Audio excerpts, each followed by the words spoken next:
نعرہ سلوات۔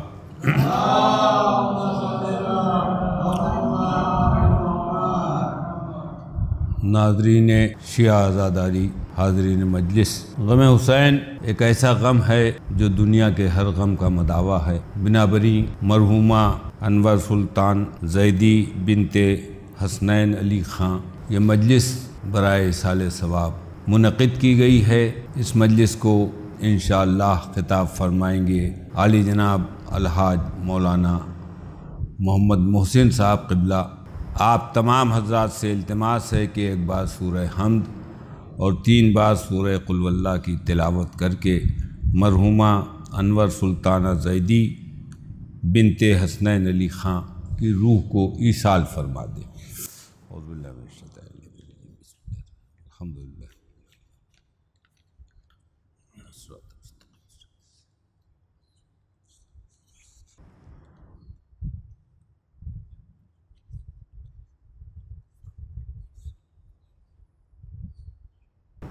ایک نعرہ سلوات۔ چونکہ یہ مجلس ایک ماہ کے ایصال ثواب کے سلسلے سے منعقد کی گئی ہے، اس لیے 4 مصرعے ماں کے حوالے سے پیش خدمت ہے۔ سماعت فرمائیں کہ لوریوں میں درس دین کبریا دیتی ہے ماں، لوریوں میں درس دین کبریا دیتی ہے ماں، یوں رہے حق پر ہمیں چلنا سکھا دیتی ہے ماں، یوں رہے حق پر ہمیں چلنا سکھا دیتی ہے ماں، اور تربیت بچوں کی اپنے کرتی ہے وہ اس طرح، تربیت کرتی ہے بچوں کی وہ اپنے اس طرح، ممبر و محراب کے قابل بنا دیتی ہے ماں، ممبر و محراب کے قابل بنا دیتی ہے ماں۔ ایک صلوات بھیج دیں آپ حضرات۔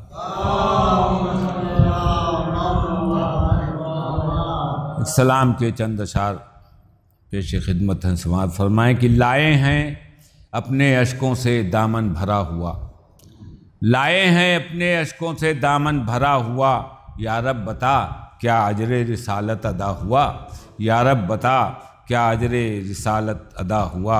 اور حیدر نے یوں مزاج غلامی بدل دیا، حیدر نے یوں مزاج غلامی بدل دیا، ہے حریت سے دامن قمبر بھرا ہوا، ہے حریت سے دامن قمبر بھرا ہوا، اور دنیا کے مشکلات کا مشکل کشا بنا، دنیا کے مشکلات کا مشکل کشا بنا، پیوند سے لباس امامت بھرا ہوا، پیوند سے لباس امامت بھرا ہوا۔ شعر سماعت فرمائے کہ پیوند سے بھرے ہوئے ملبوس کی قسم، پیوند سے بھرے ہوئے ملبوس کی قسم، قصر ملوکیت ہے ابھی تک ڈرا ہوا، قصر ملوکیت ہے ابھی تک ڈرا ہوا۔ اور یہ شعر بھی بطور خاص نقل کر رہا ہوں، سماعت فرمائیں کہ نانے جمی کا تیری بہت مول بڑھ گیا، نانے جمی کا تیری بہت مول بڑھ گیا، الفاظ حل عطا سے ادا شکریہ ہوا، الفاظ حل عطا سے ادا شکریہ ہوا، الفاظ حل عطا سے ادا شکریہ ہوا۔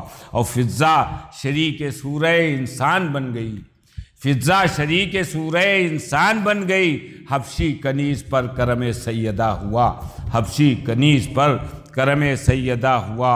اور فطرس کا اوج حر کی بلندی نہ پا سکا، فطرس کا اوج حر کی بلندی نہ پا سکا، قدموں پہ شہ کے آیا تو قیدی بنا ہوا، قدموں پہ شہ کے آیا تو قیدی بنا ہوا۔ اور شعر سماعت فرمائے کہ کردار ہی سے بنتا ہے دنیا میں آدمی، کردار ہی سے بنتا ہے دنیا میں آدمی، حر ہو گیا کوئی تو کوئی حرملا ہوا، حر ہو گیا کوئی تو کوئی حرملا ہوا۔ اور خود حر کی حریت نے جو ایک شب میں کر دیا، خود حر کی حریت نے جو ایک شب میں کر دیا، اتنا عظیم پھر نہ کوئی فیصلہ ہوا، اتنا عظیم پھر نہ کوئی فیصلہ ہوا۔ اور خود منکر ازا کو ضرورت ازا کی تھی، خود منکر ازا کو ضرورت ازا کی تھی، ممبر پر جب علی کا جگر لب کشا ہوا، ممبر پہ جب علی کا جگر لب کشا ہوا۔ اور زینب نے یوں مزاج غلام ستمگر بدل دیا، زینب نے یوں مزاج ستمگر بدل دیا، قاتل کے گھر میں شاہ کا ماتم بپا ہوا، قاتل کے گھر میں شاہ کا ماتم بپا ہوا۔ زینب نے یوں مزاج ستمگر بدل دیا، قاتل کے گھر میں شاہ کا ماتم بپا ہوا اور صحرے کے پھول دشت میں مرجھا کے رہ گئے، جب پائے مال قاسم گلگوں قبا ہوا اور روئے حسین دیکھ کے کہنے لگیں رباب، فرمائیے میرے علی اصغر کا کیا ہوا؟ مقطع کا شعر سماعت فرمائیں کہ پابندیوں کی دھوپ بڑھی جس قدر وسیم، پابندیوں کی دھوپ بڑھی جس قدر وسیم، کچھ اور نخل ذکر شہادت ہرا ہوا، کچھ اور نخل ذکر شہادت ہرا ہوا۔ اب میں گزارش گزار ہوں علی جناب مولانا الحاج محمد محسن صاحب قبلہ کی خدمت میں کہ سرکار تشریف لائیں، ایک نعرہ صلوات۔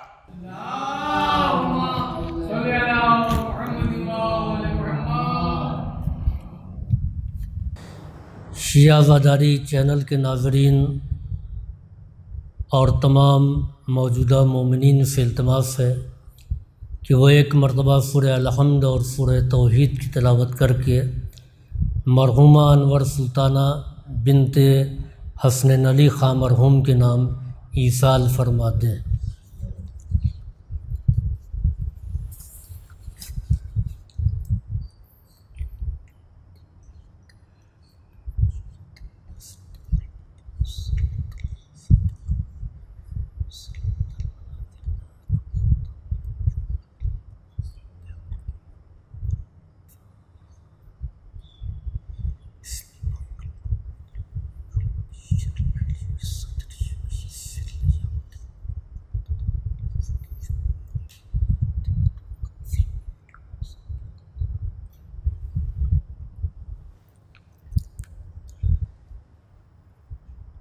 لا حول ولا قوة إلا بالله العلي العظيم۔ أعوذ بالله السميع العليم من الشيطان اللعين الرجيم، بسم الله الرحمن الرحيم، الحمد لله الذي هدانا لهذا وما كنا لنهتدي لولا أن هدانا الله، لقد جاءت رسل ربنا بالحق، الصلاة والسلام التحية والإكرام على صاحب الحوض الكوثر والخطبة والمنبر والركن والمشعر والوجه الأنور والخد الأقمر والجبين الأزهر والنسب الأطهر والحسب الأشهر،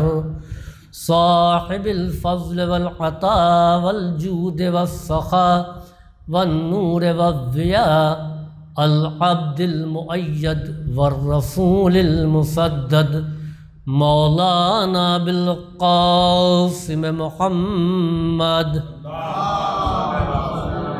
وعلى عطرته الطاهرة وذريته النجباء السعداء، لا سيما على بقية الله الأعظم في الأرضين، أما بعد فقد قال رب العالمين في كتابه المبين، بسم الله الرحمن الرحيم، وبرا بوالدتي ولم يجعلني جبارا شقيا، صلوات۔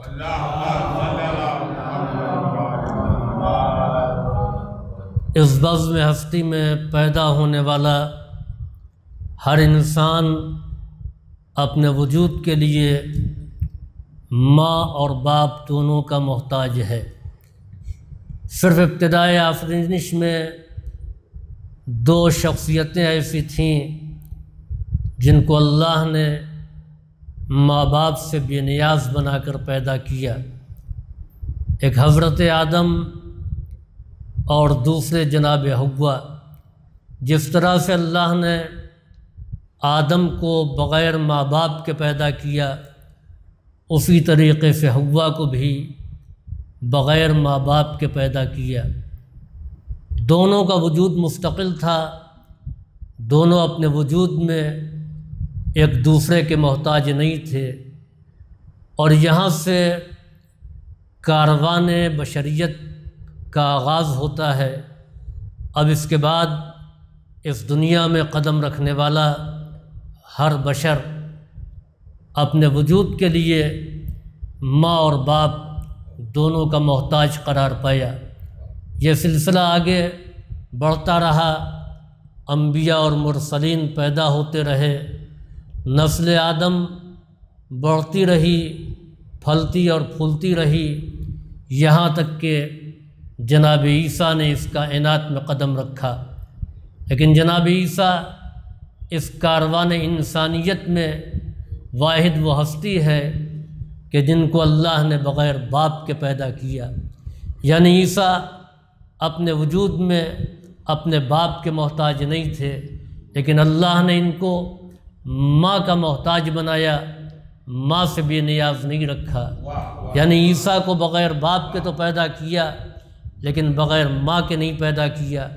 اب جناب عیسیٰ مقام فخر میں کہہ رہے ہیں وَبَرًّا بِوَالِدَتِي وَلَمْ يَجْعَلْنِي جَبَّارًا شَقِيًّا، کہ پروردگار عالم کا شکر ہے کہ اس نے مجھے میری ماں کا فرما بردار بنایا، میری ماں کا اطاعت گزار بنایا۔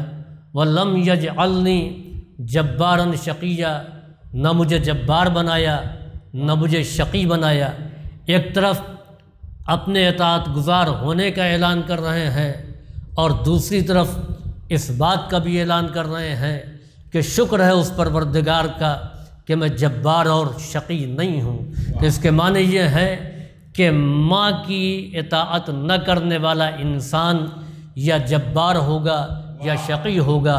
جناب عیسیٰ کہتے ہیں کہ اس نے مجھے اپنی ماں کا فرما بردار بنایا ہے، شکر ہے کہ میں اطاعت گزار ہوں اپنی ماں کا، میں فرما بردار ہوں اپنی ماں کا، میرا شمار نہ جبار میں ہے نہ شقی میں ہے۔ جو ماں کی فرما برداری نہ کرے، جو ماں کی اطاعت نہ کرے، جو ماں کی نافرمانی کرے تو یا جبار ہوگا یا شقی ہوگا۔ صلوات بھیجے بر محمد و آل محمد۔ ایک ماں کے ایصال ثواب کی مجلس ہے اور یہ مجلس برسی کے موقع پر منعقد ہو رہی ہے۔ حالات ایسے نہیں ہیں کہ اجتماع ہو، حالات ایسے نہیں ہیں کہ مجمع ہو، حالات ایسے نہیں ہیں کہ رشتہ دار اکٹھا ہوں۔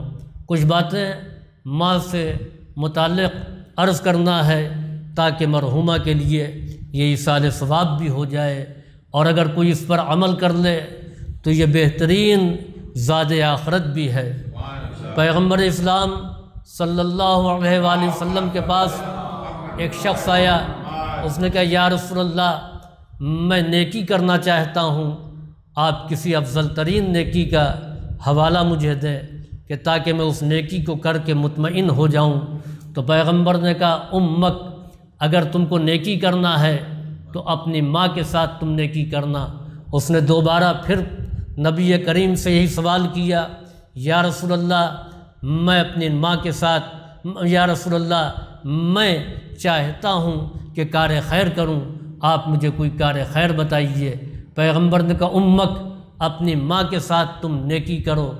وہ تیسری مرتبہ پھر نبی کریم سے سوال کرتا ہے یا رسول اللہ آپ یہ بتائیے کہ میں نیکی کرنا چاہتا ہوں، میں کون سی نیکی کروں؟ پیغمبر نے کہا امک، اپنی ماں کے ساتھ نیکی کرو۔ اب 3 مرتبہ ایک ہی سوال اور تینوں مرتبہ ایک ہی جواب۔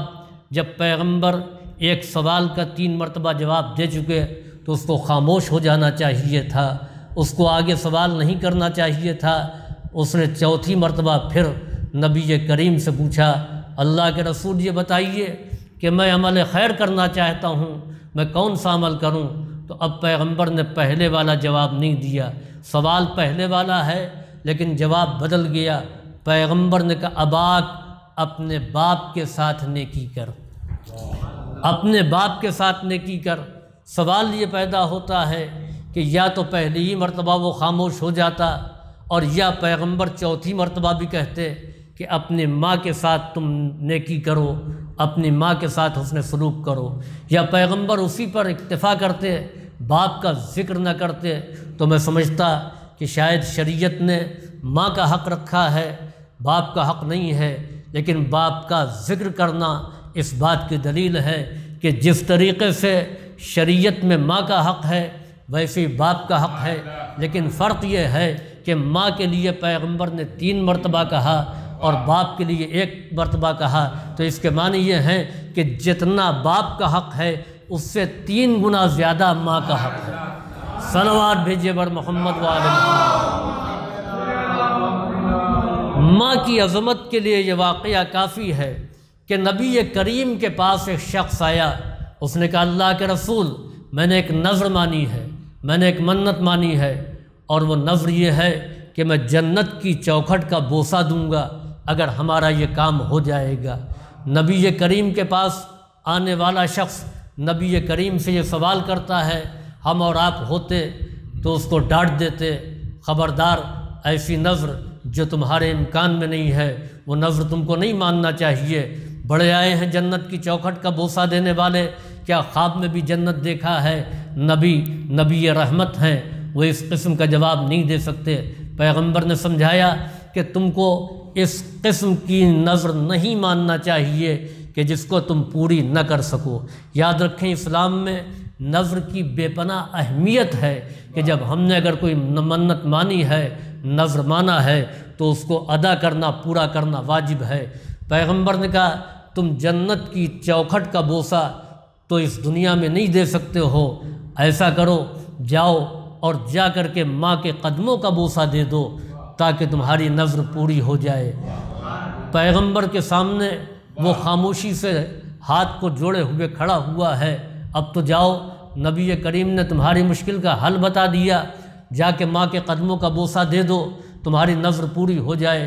اس نے کہا یا رسول اللہ ماں تو زندہ ہی نہیں ہے، جب زندہ نہیں ہے تو پھر ان کے قدم کا بوسہ میں کیسے دوں گا؟ تو اب پیغمبر نے کہا کہ جاؤ جا کر کے باپ کی پیشانی کا بوسہ دو۔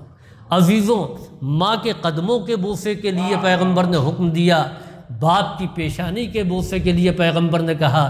اب فرق سمجھ میں آ گیا کہ ماں اور باپ کی عظمت میں فرق کم سے کم قد آدم فرق ہے۔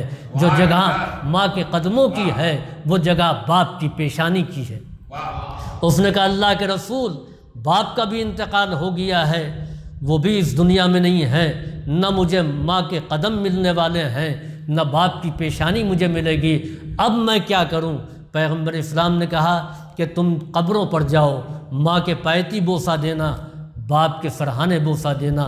وہ کہتا ہے کہ اللہ کے رسول میری ماں اور باپ کا انتقال بچپنے میں ہوا تھا، مجھے شعور بھی نہیں تھا، کہاں دفن ہوئے، کس سرزمین پر دفن ہوئے، نشان قبر بھی نہیں معلوم ہے، قبریں کہاں سے میں پاؤں کہ میں ان قبروں کا بوسہ دوں اور میری نذر پوری ہو جائے۔ اب آپ دیکھیں کہ نبی رحمت ہیں، ہر بات کا حل پیغمبر کے پاس موجود ہے۔ نبی کریم نے فرمایا کہ سنو، تم 2 قبروں کا نشان بناؤ، ایک کو ماں کی قبر فرض کر لینا، دوسرے کو باپ کی قبر فرض کر لینا۔ یعنی یہ قبریں جو اس نشان بنا رہا ہے، یہ قبریں نہ ماں کی اصلی قبر ہے نہ باپ کی اصلی قبر ہے۔ پیغمبر نے کہا 2 قبروں کے نشان بناؤ اور ایک کو فرض کرو کہ یہ ماں کی قبر ہے اور دوسرے کو فرض کرو کہ یہ باپ کی قبر ہے۔ تو ماں کی قبر کے پایتی بوسہ دے دینا اور باپ کے سرہانے بوسہ دے دینا، اس طریقے سے تمہاری نذر پوری ہو جائے گی۔ میں کہوں گا اللہ کے رسول یہ تو شرک ہے، اس لیے کہ آپ نقل بنانے کا حکم دے رہے ہیں، یہ اصلی قبر ماں باپ کی تو نہیں ہے۔ یہاں تو اتنے بڑے بڑے موحد ہیں کہ جو اصل قبر کو بھی بوسہ دینا شرک و بدعت سمجھتے ہیں، چجائے کہ آپ کہہ رہے ہیں کہ ماں باپ کی قبروں کی نقلیں بنائی جائیں اور اس نقل کو بوسہ دیا جائے۔ پیغمبر جواب دیں گے کہ نسبت سے عظمت پیدا ہو جاتی ہے، جب کسی شخصیت کی طرف کسی چیز کو منسوب کر دیا جائے تو اس میں عظمتیں بھی پیدا ہو جائیں گی، اس کا احترام بھی کیا جائے گا۔ یاد رکھیں یہ تعزیے اصل روضہ نہیں ہے بلکہ شبیہ ہے روضے کی، لہٰذا کیونکہ نسبت دیا ہے ہم نے امام کی طرف، نسبت دیا ہے ہم نے مظلوم کربلا کی طرف، اس لیے اس میں عظمت بھی پیدا ہو گئی، اس کا احترام بھی لازم اور واجب ہو گیا۔ صلوات بھیجیے بر محمد وآل محمد۔ عزیزوں، اس بات کو یاد رکھیں کہ ماں کا مرتبہ اور ماں کا مقام، چنانچہ جناب موسیٰ جیسا اولو العزم پیغمبر، جناب موسیٰ نے عرض کیا پروردگارا جنت میں میرا ہم نشین کون ہوگا؟ ظاہر سی بات ہے کہ برابر والے برابر والوں کے ساتھ رہتے ہیں، ہر آدمی اپنے اسٹینڈرڈ کے اعتبار سے رہتا ہے۔ وہی ہوئی موسیٰ تمہاری امت کا فلاں آدمی جنت میں تمہارا ہم نشین ہوگا۔ اچھا کون ہے؟ کہ فلاں محلے میں جاؤ، فلاں دکاندار اس سے ملاقات کرو۔ جناب موسیٰ اس دکاندار کے پاس پہنچے۔ اب غور سے دیکھ رہے ہیں تو کوئی خاص بات تو نہیں ہے، جیسے عام لوگ ہیں ویسے ہی وہ بھی ہے، ایک دکاندار ہے سامان کو بیچ رہا ہے۔ چنانچہ جناب موسیٰ نے کہا کہ مجھے اس کے ساتھ چلنا چاہیے اور یہ دیکھنا چاہیے کہ اس کا کون سا ایسا عمل ہے کہ پروردگار عالم نے اس کو یہ درجہ عطا کیا ہے کہ جنت میں ہمارا ہم نشین بنے گا۔ چنانچہ جب اس نے دکان بند کیا، جناب موسیٰ نے اس سے کہا کہ میں چاہتا ہوں کہ میں تمہارے گھر تمہارے ساتھ چلوں، تمہارا مہمان رہوں۔ اس نے کہا بسم اللہ، آپ چلیں، مجھے خوشی ہوگی، لیکن میں کوئی بہت بڑا آدمی نہیں ہوں، ایک غریب آدمی ہوں۔ جناب موسیٰ اس کے گھر آئے، اس کے مہمان بن گئے۔ وہ گھر آیا، آنے کے بعد میں اس نے اپنا سامان رکھا، ہاتھ منہ دھلا اور پھر کوٹھے پر گیا اور وہاں سے ایک زنبیل لے آیا۔ اب جو اس نے زنبیل کھولا تو جناب موسیٰ نے دیکھا کہ ایک وجود ہے جو متحرک ہے۔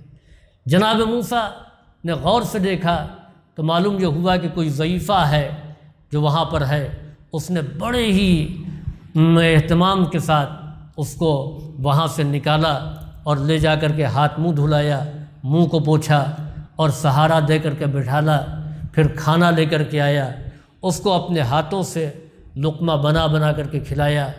جناب موسیٰ حیرت سے اس کے اس عمل کو دیکھ رہے تھے۔ جناب موسیٰ نے پوچھا یہ کون ہے؟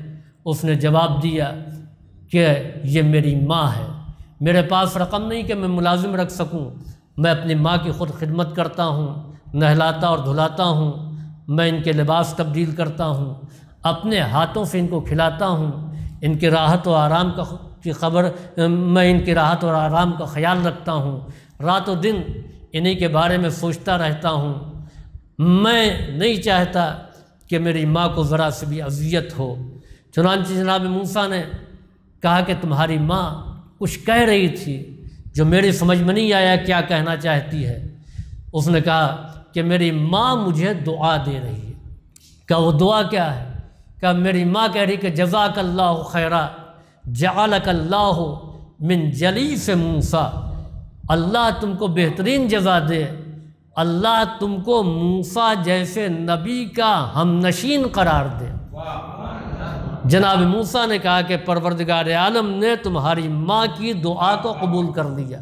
عزیزوں ایک جملہ میں کہنا چاہتا ہوں کہ جب انسان صدق دل سے ماں کی خدمت کرتا ہے تو ماں کی دعا اس قابل بنا دیتی ہے کہ وہ نبی کی بزم میں بیٹھ سکے، نبی کا ہم نشین ہو، ورنہ ہم نے دیکھا کہ نبوت کے بزم سے لوگ اٹھا دیے جاتے ہیں۔ صلوات بھیجیے بر محمد و آل محمد۔ عزیزوں ماں کا مرتبہ اور ماں کا درجہ بہت ہی بلند ہے۔ چنانچہ مشہور واقعہ جناب اویس قرنی کے بارے میں آپ نے سنا ہوگا۔ اویس قرنی پیغمبر اسلام کے اس صحابی کا نام ہے کہ جس نے پیغمبر اسلام کو اپنی آنکھوں سے نہیں دیکھا، زمانہ پایا، پیغمبر پر ایمان لائے، بے پناہ محبت پیغمبر سے کرتے تھے، لیکن نبی کریم کو اویس قرنی نے اپنی ظاہری آنکھوں سے نہیں دیکھا۔ یمن کے رہنے والے غریب آدمی چرواہی کا کام کرتے تھے، جانوروں کو لے جاتے تھے، چراتے تھے اور پھر جس کے جانور ہیں اس کے یہاں پہنچا دیتے تھے، اس سے جو رقم ملتی تھی اس سے گزر بسر کرتے تھے۔ ماں گھر میں موجود تھی، ضعیفہ تھی، ماں کا خیال رکھتے تھے، ماں کی خدمت کرتے تھے، سوتے جاگتے اٹھتے بیٹھتے نبی کریم کا تذکرہ کرتے تھے۔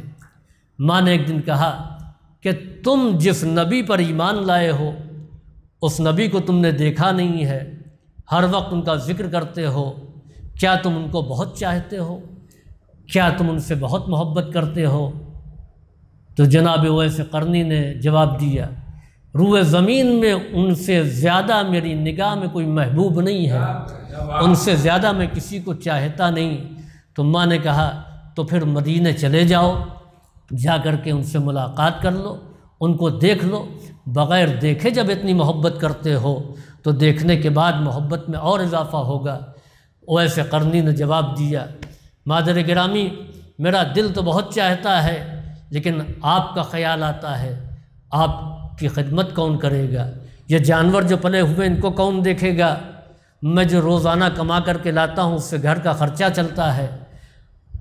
میں آپ کو سوچ کر کے اس تمنا کو میں نے دل ہی میں رکھا ہے، لہٰذا آپ کی وجہ سے میں یمن چھوڑنا نہیں چاہتا ہوں، اس لیے کہ جس نبی پر میں ایمان لایا ہوں اسی نبی کا فرمان یہ ہے کہ ماں کی خدمت کیا کرو، ماں کی خدمت کیا کرو، ماں کا خیال رکھا کرو۔ چنانچہ ماں نے کہا کہ تم میرے لیے انتظام کر دو، سامان لا کر کے رکھ دو، میں اتنے دن تک جب تک تم نہیں رہو گے میں اس سامان سے کام چلا لوں گی، لیکن اس بات کا خیال رکھنا کہ 3 دن آنے میں اور 3 دن جانے میں، لیکن جب مدینے پہنچنا اگر صبح پہنچے ہو تو دوپہر کو چل دینا، دوپہر کو پہنچے ہو تو پھر شام کو چل دینا، وہاں قیام نہیں کرنا۔ اویس قرنی شوق زیارت پیغمبر میں یمن سے چلے ہیں، پیدل چلے ہیں، 3 دن کا سفر کیا ہے، تھکے ہارے ہیں، کوئی بہت بڑے دولت مند نہیں ہیں، پیسے والے نہیں ہیں کہ مدینے والے ان کا استقبال کرتے یا لوگوں کی نگاہ میں آتے۔ لوگ ایک معمولی غریب چرواہا دیکھ کر کے ان کو نظر انداز کر رہے ہیں، اور یہ ایک ایک سے نبی کریم کے بارے میں پوچھ رہے ہیں۔ نبی کریم کو کبھی دیکھا نہیں ہے، جب سب سے پوچھ کر کے تھک چکے، نبی نہیں ملے، تو آخر میں بتانے والے نے بتایا کہ نبی تو مدینے ہی میں نہیں ہے، اب یہ مدینے میں نہیں ہے، کب آئیں گے؟ کہ آج کے بعد آئیں گے۔ ایک طرف ماں کا حکم ہے کہ مدینے میں قیام نہیں کرنا، دوسری طرف زیارت رسول کا شوق کہ آئے ہیں پیغمبر اسلام کی زیارت کر کے جانا چاہیے۔ اب یہ کشمکش میں پڑے ہوئے ہیں کہ رسول اسلام کی زیارت کریں یا ماں کا حکم مانیں۔ ہم اور آپ ہوتے تو وہاں قیام کر لیتے، اتنی دور سے آئے ہوئے ہیں، ایک دن رک جاتے اور جا کر کے ماں سے کہہ دیتے کیا بتائیں، ہمارا ارادہ رکنے کا نہیں تھا، رسول کی زیارت کرتے واپس آ جاتے، لیکن جس کی زیارت کے لیے گئے تھے وہی نہیں تھے، لہٰذا ہم نے ان کا انتظار کیا۔ تو ماں کچھ نہ کہتی، لیکن اویس قرنی جانتے ہیں کہ جو پیغمبر اسلام کی تعلیم ہے اسی پر عمل کرنا اصل محبت رسول ہے، اصل عشق رسول ہے۔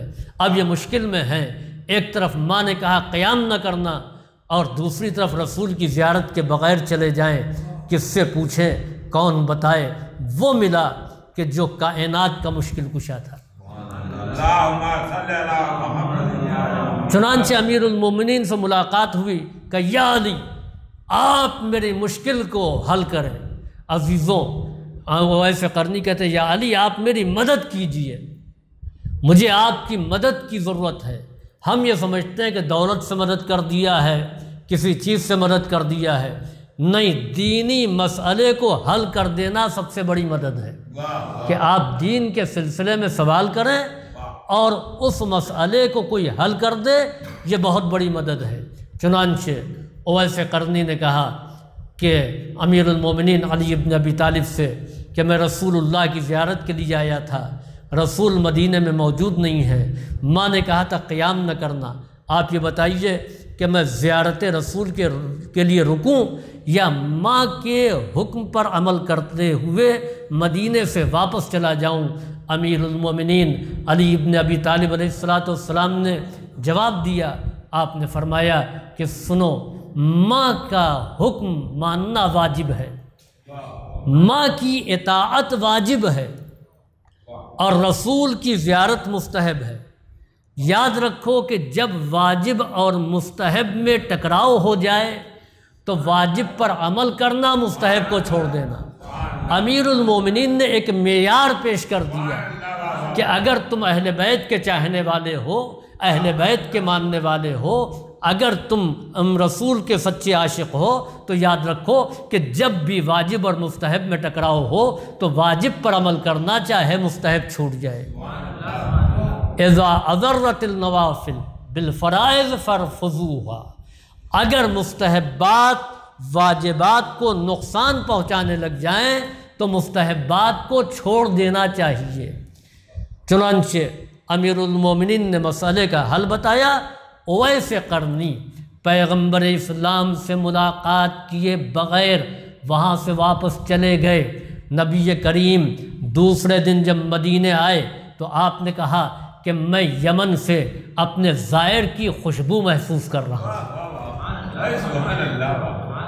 نہ نبی کریم نے اویس کو دیکھا، نہ اویس نے نبی کریم کو دیکھا، لیکن پیغمبر اسلام کہہ رہے ہیں کہ میں یمن سے اپنے زائر کی خوشبو محسوس کر رہا ہوں۔ کون آنے والا آیا تھا؟ ظاہر سی بات ہے کہ مدینے میں بڑے بڑے غنی تھے، کوئی نہ بتا سکا، اس لیے کہ غریب آدمی لوگوں کی نگاہوں میں کیا آتا؟ امیر المومنین نے فرمایا کہ یا رسول اللہ، اویس قرنی آئے تھے آپ سے ملاقات کرنے کے لیے، لیکن کیونکہ ماں سے وعدہ کر کے آئے تھے کہ قیام نہیں کرنا ہے، لہٰذا ملاقات کے بغیر چلے گئے۔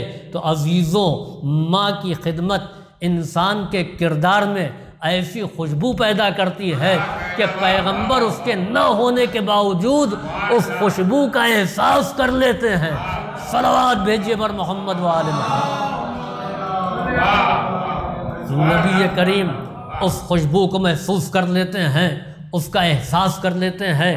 چنانچہ آپ دیکھیں کہ نبی کو دیکھنا ظاہری آنکھوں سے یہ کافی نہیں ہے، اس کا نام زیارت نہیں ہے کہ انسان پیغمبر کی بزم میں بیٹھ رہا ہے، اس کا نام زیارت نہیں ہے کہ انسان نے پیغمبر اسلام کو دیکھ لیا۔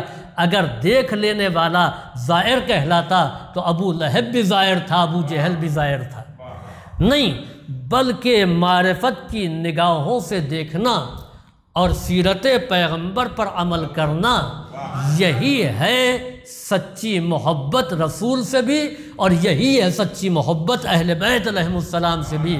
صلوات بھیجیے بر محمد و آل محمد۔ تو عزیزوں، یہ ماں کی عظمت ہے اور یہ ماں کا مرتبہ ہے۔ چنانچہ آپ دیکھیں کہ ایک یہودی ہے جو اسلام لے آتا ہے، ایمان لے آتا ہے، ایمان لانے کے بعد میں امام کی خدمت میں آیا، کہتا کہ میری ماں اپنے اصل مذہب پر ہے اور وہ مجھ سے بہت ناراض رہتی ہے۔ امام نے کہا کہ تم اپنی ماں کی خدمت کیا کرو۔ چنانچہ وہ آیا، خدمت کرنے لگا۔ اس نے پھر کہا مولا، وہ خوش نہیں رہتی، مجھ سے سیدھے منہ بات نہیں کرتی، میں خدمت کرتا ہوں اس کے باوجود۔ امام نے کہا کہ اب تم صرف واجبات پر عمل کرو، مستحبات سے بھی جو وقت بچے وہ ماں کی خدمت میں صرف کرنا۔ ایک دن ماں نے کہا یہ بتاؤ کہ جب تم ہمارے مذہب پر تھے، جب تم ہمارے دین پر تھے تو کبھی تم نے ہماری توجہ نہیں کی، ہماری اتنی فکر نہیں کی، تم اتنی خدمت ہماری اس وقت کر رہے ہو جب میں تم سے سیدھے میں بات نہیں کرتی۔ تو اس نے جواب دیا کہ جس دین کو میں نے اختیار کیا ہے اس دین کے رہبر کا حکم ہے کہ تم اپنی ماں کی خدمت کیا کرو، اپنی ماں کو ناراض نہ کرنا۔ چنانچہ کہتا ہے کہ چنانچہ اس کی ماں کہتی ہے کہ یہ تو کسی نبی کی تعلیم ہے، کہ نہیں، نبی تو کوئی نہیں ہے، آخری پیغمبر تھے، یہ ان کے جانشین ہیں امام جعفر صادق علیہ السلام۔ چنانچہ کہتی کہ میں نے خواب میں دیکھا کہ مسلمانوں کے پیغمبر مجھے جنت کی بشارت دے رہے ہیں، جس دین میں ماں کا اتنا خیال رکھنے کا حکم دیا گیا ہے، یقیناً وہ دین سچا دین ہے، لہٰذا میں کلمہ پڑھتی ہوں، میں اسلام کو قبول کرتی ہوں۔ تو عزیزوں یاد رکھیں کہ جس دین کی تعلیمات میں ایک یہودیہ ماں کی اتنی بڑی حیثیت ہے تو پھر اس ماں کا درجہ کیا ہوگا کہ جو مومنہ ماں ہو۔ اس ماں کا مرتبہ کیا ہوگا کہ جو مومنہ ماں ہو، اور اس بات کو یاد رکھیں۔ آخر کلام میں ایک بات اور ربط مصائب، ماں کی عظمت، ماں کا مرتبہ، ماں کا درجہ۔ انسان اس کائنات میں جب آتا ہے، یا انسان نے اس کائنات میں جیسے ہی آنکھ کھولی تو اس کو 3 چیزوں کی ضرورت ہوتی ہے: روٹی، کپڑا اور مکان۔ رہنے کے لیے جگہ چاہیے، پہننے کے لیے کپڑا چاہیے، اور کھانے کے لیے غذا چاہیے۔ یہ 3 چیزیں انسان کی بنیادی ضرورت ہے، جناب آدم کے دور سے لے کر کے آج تک۔ زمانہ اتنا ترقی کر چکا ہے، لیکن اس کے باوجود ہر انسان کو روٹی، کپڑا اور مکان چاہیے۔ یہ 3 چیزیں ہیں جو ہر انسان کو چاہیے، یعنی ان 3 چیزوں کا محتاج ہے۔ لیکن یہی انسان جب اپنی ماں کے شکم میں ہوتا ہے، اپنی ماں کے وجود سے قریب ہوتا ہے، اپنی ماں کے وجود سے الگ نہیں ہوتا، تو اب ان 3 چیزوں کا محتاج نہیں ہوتا۔ نہ اس کو غذا کے لیے محتاجی ہے، نہ اس کو لباس کی ضرورت ہے، نہ اس کو جگہ، اس لیے کہ ماں کے وجود سے قریب ہے، لہذا محتاج نہیں ہے۔ لیکن جیسے ہی ماں کے وجود سے فاصلہ ہوا تو اب اس کو رہنے کے لیے جگہ بھی چاہیے، پہننے کے لیے لباس بھی چاہیے، کھانے کے لیے غذا بھی چاہیے۔ تو جب اتنا سا فاصلہ ہوا تو پھر محتاجی بڑھ گئی۔ تو اسی طریقے سے ذرا تصور کریں، ذرا سوچیں کہ ماں کا وجود اگر ہمیشہ کے لیے دور ہو گیا ہو، آنکھوں سے اوجھل ہو گیا ہو، ماں اس دنیا سے دور چلی گئی ہو، تو انسان کتنا محتاج ہوتا ہے۔ محتاجی بڑھ جاتی ہے، اس وجود کا احساس ہوتا ہے۔ اور یاد رکھیں کہ آج ہماری ماں اگر ہمارے درمیان نہیں ہے تو وہ کل اتنی محتاج نہیں تھی جتنی آج محتاج ہے۔ آج ایک سورہ فاتحہ کی محتاج ہے، آج ایصال ثواب کی محتاج ہے۔ ہم مجلسیں کر کے مطمئن ہو جاتے ہیں کہ مجلسیں کر لیا، خرچ کر دیا، بڑے ذاکر سے مجلس پڑھوا لی، نام و نمود ہو گیا، اس کے بعد فکر نہیں کرتے۔ نہیں، ہر لمحے، ہر دن ایصال ثواب کی فکر کرنا چاہیے۔ اور اس بات کو یاد رکھیں کہ جب تک سانس میں سانس ہے اس وقت تک ماں کے حق کو ادا کرنا ہے، اور ہم کسی بھی طریقے سے ماں کے حق کو ادا نہیں کر سکتے ہیں۔ یاد رکھیں کہ مر جانے کے بعد ایصال ثواب بہترین ذریعہ ہے۔ ہم ایصال ثواب کرتے رہیں۔ اگر نماز قضا ہیں تو نمازوں کو ادا کرائیں، روزے قضا ہیں تو روزے ہم ان کے ادا کرائیں۔ ہم کو چاہیے کہ مسلسل قرآن خوانی کا سلسلہ جاری و ساری رہے۔ خود پڑھیں، خود نہیں پڑھ سکتے ہیں تو کسی سے پڑھواتے رہیں۔ والدین کے نام پر صدقہ دیتے رہیں۔ یاد رکھیں میت کی طرف سے صدقہ دینا بہترین ایصال ثواب ہے۔ میت کے عذاب میں تخفیف ہوتی ہے، درجات بلند ہو جاتے ہیں۔ لہٰذا روزانہ جس طریقے سے صدقہ ہم اپنے اولاد کے لیے نکالتے ہیں، اپنے لیے نکالتے ہیں، اسی طریقے سے اپنے مرحوم والدین کے لیے بھی روزانہ ہم کو صدقہ نکالنا چاہیے۔ ان کے نام پر ہمیں غربا کو عطا کرنا چاہیے، پریشان حالوں کی پریشانیوں کو دور کرنا چاہیے۔ اور اس بات کو یاد رکھیں کہ ماں جیسی عظیم ہستی، کہ جناب موسیٰ جیسے نبی کی ماں کا جب انتقال ہوا اور وہ کوہ طور پر مناجات کے لیے پروردگار کی بارگاہ میں گئے تو حکم ہوا، اے موسیٰ اب سنبھل کر کے قدم رکھنا، اس لیے کہ وہ ہستی نہیں ہے جو تمہارے لیے دعا کیا کرتی تھی۔ تو عزیزوں، عام ماں کا فراق معمولی فراق نہیں ہے۔ یہ نعمت جب چھن جاتی ہے تب احساس ہوتا ہے کہ کتنی بڑی نعمت سے ہم محروم ہو گئے ہیں۔ ذرا غور کریں کہ وہ ماں جو صرف اپنے بچوں کی ماں نہیں تھی بلکہ اپنے باپ کی بھی ماں تھی، جس کو پیغمبر اسلام نے ام ابیہا کہا ہے، فاطمہ اپنے باپ کی ماں ہے۔ اس لیے کہ پیغمبر اسلام کو جو شفقت اور جو محبت جناب فاطمہ سے ملی ہے بیٹی ہونے کی حیثیت سے، وہ شفقت اور وہ محبت ایک ماں ہی ہے جو اپنے بیٹے کو دے سکتی ہے۔ چنانچہ اس محبت میں پیغمبر نے ماں کی ممتا کا احساس کیا اور کہا کہ تم تو اپنے باپ کی ماں ہو، اور کیوں نہ ہو عزیزوں، پیغمبر اسلام کا انتقال ہوا، معصومہ زیادہ دن تک بعد وفات پیغمبر زندہ نہ رہیں۔ ایک وہ وقت بھی آیا کہ وہ در جو آماجگاہ وحی و تنزیل تھا، جہاں پر ملک الموت بھی بغیر اجازت کے داخل نہیں ہوا، وہاں پر لکڑیاں جمع کر دی گئیں، وہ دروازہ جلا دیا گیا، جناب زہرا کو مرثیہ پڑھنا پڑا، صبت علیہ مصائب لو انہا صبت علی الایام سرنا لیا لیا۔ ہمارے اوپر وہ مصیبتیں پڑی ہیں کہ اگر یہ مصیبت دن پر پڑتی تو تاریک رات میں تبدیل ہو جاتے۔ میں کہوں گا شہزادی ابھی یہ تو مصائب کی ابتدا ہے، یہ مصائب کا آغاز ہے۔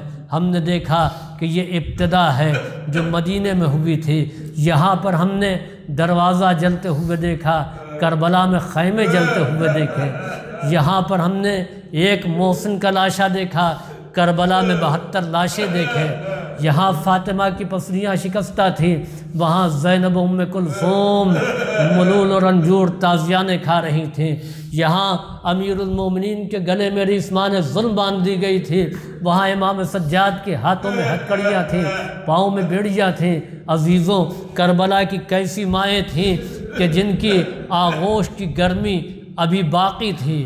رباب جس کے اصغر کا لاشا سرزمین کربلا میں پڑا ہوا تھا، وہ ام لیلہ جس کا اکبر ایڑیاں رگڑ کر کے دم توڑ چکا تھا، وہ تمام مائیں کربلا میں موجود تھیں، ان کے لاشیں مقتل میں پڑے ہوئے تھے، اس کے باوجود نہ کوئی دلاسا دینے والا تھا، نہ کوئی تسلی دینے والا تھا۔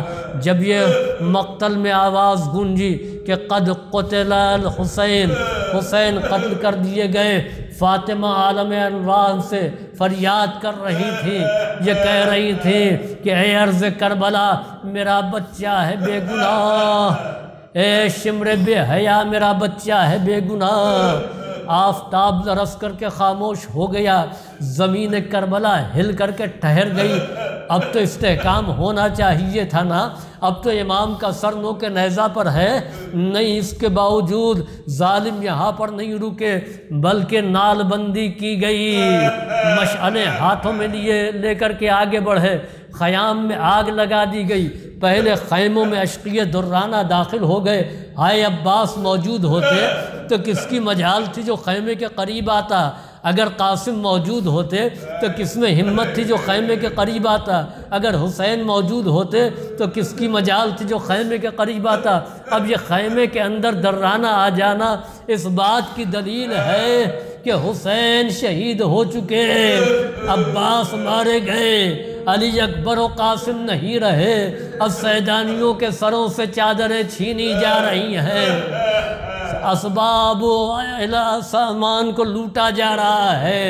ایک بچی جس کے کان میں گوشوارہ ہے جو باپ نے پہنایا تھا، اس گوشوارے کو اتارا نہیں گیا بلکہ کھینچا گیا، کان کٹ گیا، بچی بلبلا گئی۔ وہ بچی جس کا بابا ابھی ذبح کیا گیا، وہ بچی جو بھوکی اور پیاسی ہے، جس کا چچا فرات کے کنارے مارا گیا ہے، اب اس کو تماچے مارے جا رہے ہیں، زمین پر گر پڑی ہے، کوئی سہارا دینے والا نہیں ہے۔ ارباب عزا خیمے جلتے رہے، سیدانیہ خیمے سے دوسرے خیمے میں جاتی رہیں، آخری خیمے میں جناب زینب آئیں، اے سجاد یہ بتاؤ کہ سارے خیمے جل گئے، ہم اس میں جل جائیں یا باہر نکلیں، تمہارا حکم کیا ہے؟ امام وقت نے حکم دیا وَعَلَيْكُنَّ بِالسَّحْرَا، اے پھپھی اماں صحرا میں نکل جائیں۔ حمید ابن مسلم کہتا ہے کہ میں نے دیکھا کہ علی مرتضیٰ کی بیٹیاں، فاطمہ زہرا کی شہزادیاں، رسول خدا کی نواسیاں اس عالم میں نکلی کہ بالوں کو بکھرائے ہوئے تھی، رخسارے پر تماچے لگا رہی تھیں، واہ محمدا والیہ کا نعرہ بلند کر رہی تھی۔ سیعلم الذین ظلموا ای منقلب ینقلبون الا لعنۃ اللہ علی القوم الظالمین ربنا تقبل منا انک انت السمیع العلیم اللہم افعل بنا ما انت اہلہ ولا تفعل بنا ما نحن اہلہ بجاہ محمد وآلہ الطاہرین۔ اس مجلس عزا کا ثواب انور سلطانہ بنت حسنین علی خان مرحوم کے نام آپ حضرات سے التماس ہے، اور خاص طور سے وہ تمام حضرات جو شیعہ عزاداری چینل کے ناظرین ہیں اور جو لوگ یہاں پر موجود ہیں، ان سے گزارش ہے کہ ایک مرتبہ پھر سورہ الحمد اور سورہ توحید کی تلاوت کر کے مرحومہ انور سلطانہ بنت حسنین علی خان مرحوم کے نام پڑھ کر ایصال فرمائیں۔